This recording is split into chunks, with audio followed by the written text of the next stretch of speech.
On se comprend? Toi, tu es une femme, tu as une bonne moralité, tu aimes Dieu. Un homme te prend un matin, il se lève, il dit qu'il ne te veut plus. On lui demande pourquoi il ne te veut pas. Tu as resté comme ça. Mais c'est ce qui existe aujourd'hui dans les églises, n'est-ce pas?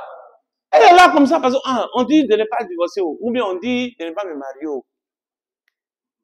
Donc, attends, quelqu'un est venu boucler ta vie comme ça. C'est-à-dire que, je ne sais pas comment vous expliquer quoi. C'est-à-dire qu'à cause de quelqu'un, toi, c'est fini. Tu assises comme ça.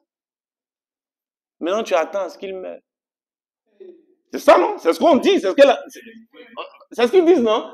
Jusqu'à ce que l'un des conjoints meure. Donc, chacun maintenant attend à ce que l'autre meure. Ça, c'est quoi ça? C'est pas sorcellerie. Juste, tu apprends qu'il est sur l'île d'hôpital. Ça veut dire que tu n'as pas prié, mais dans ton cœur. S'il meurt, tu te maries. Ça, c'est quoi ça? C'est quelle parole ça? Parole là, si vous ne comprenez pas, demandez, on va vous expliquer. Là, je ne m'arrête pas là, je ne m'arrête même pas là. Ça là, est-ce que je vous explique? Vous avez compris? Vous avez compris ça là, non? Matthieu 5, 31, 32 là. Je ne m'arrête pas là. On va prendre un deuxième passage. On va prendre un deuxième passage. 1 Corinthiens 7, 10 à 16. 1 Corinthiens 7, 10 à 16.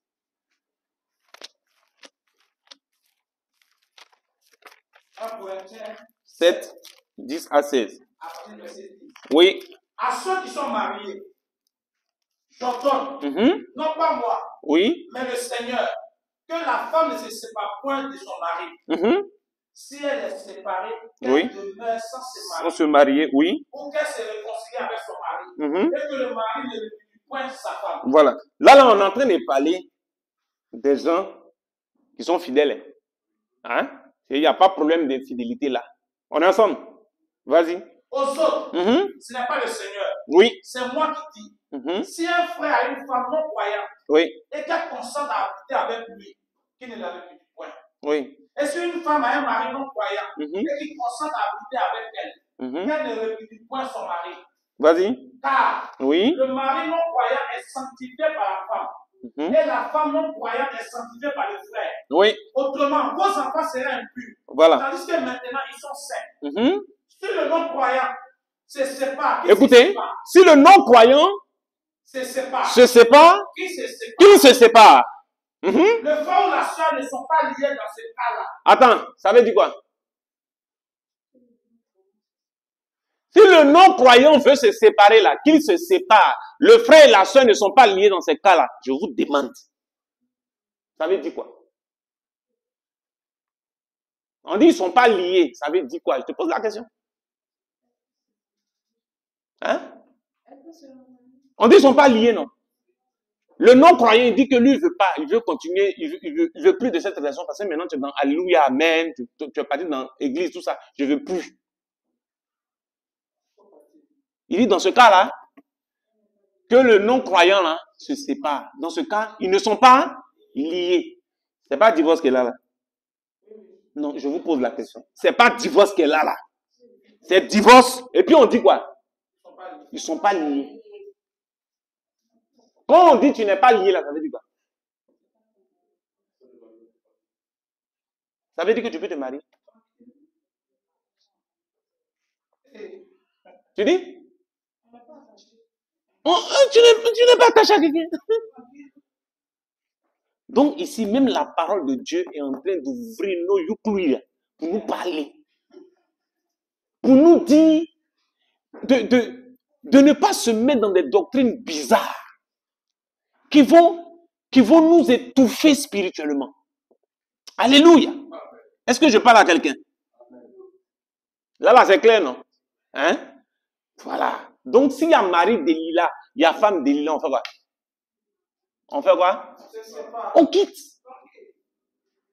C'est avec les sentiments on joue. Et puis Delilah frappe.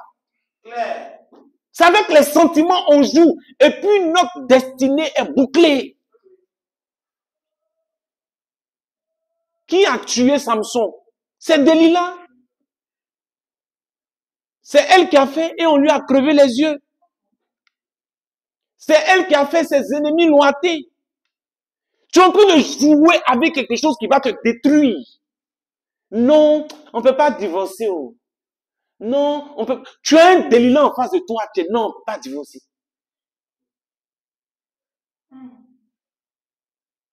Alléluia. On ne sait pas qu'on est le temple de Dieu. Donc le temple de Dieu, tu acceptes que le temple de Dieu là puisse souffrir de façon injuste. Et ce n'est même pas une bonne souffrance. Ce n'est pas souffrance à cause du Seigneur. Tu es en face d'un ennemi. Toi-même, tu sais ça. Le type même cherche à te faire du mal, mais toi, tu es là quand même. Alléluia. Alléluia. Est-ce qu'on suit la parole? Lis-nous 1 Jean 4, 15 à 19.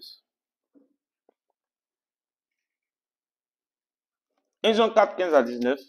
1 Jean 4, Mm-hmm. 15 à 19. Mm-hmm. Celui qui confessera que Jésus est le Fils de Dieu, Oui. Dieu demeure en lui. Oui. Et lui en Dieu.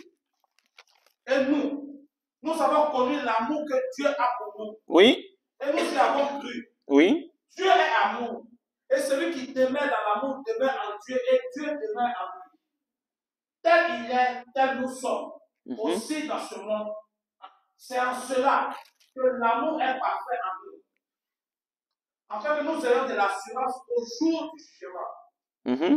La crainte n'est pas dans l'amour. La crainte n'est pas dans l'amour. Mais l'amour parfait bannit la crainte. L'amour parfait bannit la crainte. Car la crainte suppose un châtiment. Un châtiment.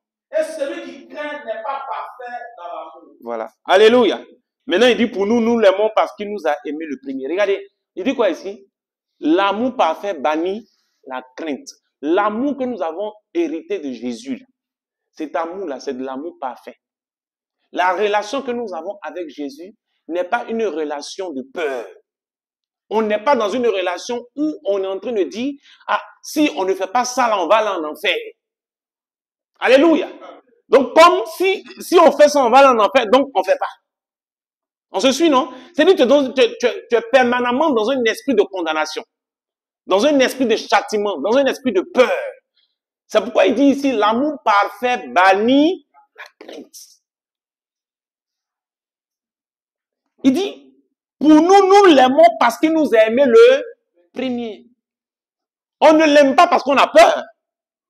Est-ce qu'on se suit bien? On se comprend? Voilà. Donc, ce genre de doctrine où, malgré que tu as découvert que c'est un Delilah ou c'est une Delilah, on dit qu'il ne faut pas divorcer là. Ce genre de doctrine-là nous maintiennent esclaves. Amen. Parce que, allez-y demander à ces personnes-là, ils vont vous dire, ne le fais pas parce que tu vas aller en enfer. N'est-ce pas? Je ne sais pas si quelqu'un me suit très bien. Voilà. Ils vont dire, ne fais pas parce que si tu fais ça, tu risques d'aller en enfer. Tu ne vas pas aller au paradis. Donc, puisque la personne ne veut pas aller en enfer, la personne ne divorce pas. Ou bien, puisque la personne ne veut pas aller en enfer, la personne ne se remarie pas. Est-ce que je parle à quelqu'un? C'est pour la liberté que Christ nous a affranchis. Dis amen fort. Donc, je vais dire à quelqu'un, ne te laisse pas détruire par cette doctrine ignorante. Amen. Et ne te laisse pas détruire par des personnes en mission pour le compte du diable dans ta vie. Il ne faut pas te laisser détruire par quelqu'un. Alléluia. Essaie de parler à la personne. Essaie de parler à la personne. Celui qui est enfant de Dieu, il se répand. Il change. Essaie de parler, de causer avec la personne pour que cette personne puisse revoir sa moralité, sa mentalité et autres. Alléluia. Mais si ça ne change pas, et si tu te rends compte que cette personne-là t'empêche de véritablement monter avec le Seigneur, ma soeur, mon frère, prends ta route. Est-ce que j'ai parlé à quelqu'un? Amen. Souvent, vous voyez la soeur zélée, tout feu, tout flamme à l'église, mais depuis qu'elle s'est mariée, là, c'est fini. Le frère, on le voyait bouillant après de Dieu. Mais depuis qu'il s'est marié, c'est comme s'il a pris l'enfer et puis il l'a déposé sur lui. Alléluia. Amen, amen. Amen. J'aimerais terminer en disant ceci. Toute relation que vous avez vous donne soit Isaac, soit Ismaël. Toute relation. Toute relation que vous rencontrez, que ce soit en amitié, que ce soit en relation, en amour, en sentiment, toute relation que vous rencontrez, vous créez, vous produit soit Isaac, soit Ismaël. Quand Abraham est allé avec Sarah, sa femme, il a eu qui? Isaac. Quand il est allé avec Agar, il a eu qui? Il a eu Ismaël. On sait tous que la relation avec Agar, c'est ce qui a créé le chaos dans le foyer d'Abraham. Et c'est là qu'il a eu Ismaël.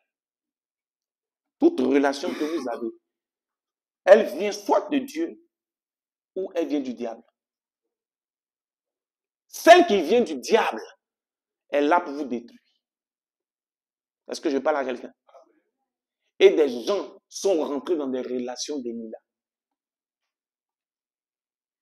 Il ne faut pas regarder au sentiment. Quand tu vois que là où tu as mis ton pied, là où tu es rentré, c'est Delilah qui est là, ne joue pas. Parce que Delilah n'est pas là pour jouer. Oui, Delilah n'est pas là pour s'amuser. Delilah est là pour te détruire. Delilah est là pour te détruire.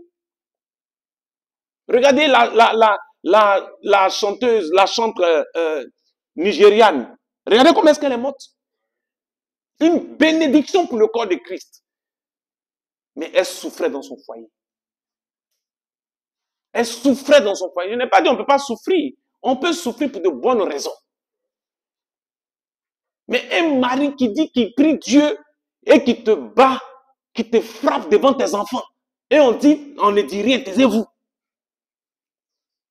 Et elle, quand on l'approche, on lui dit non, on ne peut pas divorcer. Non, voilà. Donc elle aussi, elle est là. Et elle subit. Donc elle est morte là, c'est bien. Alléluia. Donc toute relation que vous avez, sachez que cela vous produit soit Isaac, soit Ismaël. Sachez-le bien aimé. Et je souhaite que vos relations vous produisent Isaac. Amen. Dis Amen fort. Amen. Alléluia. Ne vous laissez pas manipuler par Delilah. Delilah joue sur vos sentiments. Tes sentiments. Non, non, il me plaît. Oh. Qu'est-ce que je l'aime? Oh. C'est je l'aime là. C'est ça qui a tué Samson.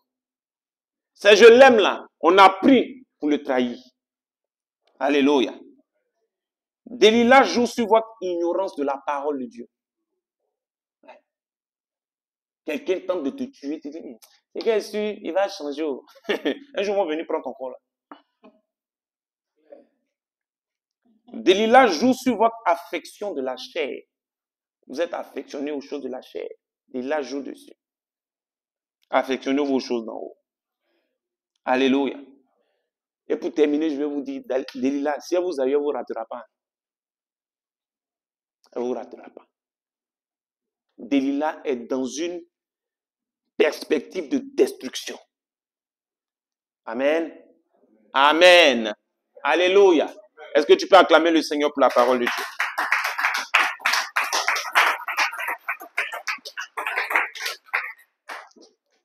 On va prier tout à l'heure. Amen.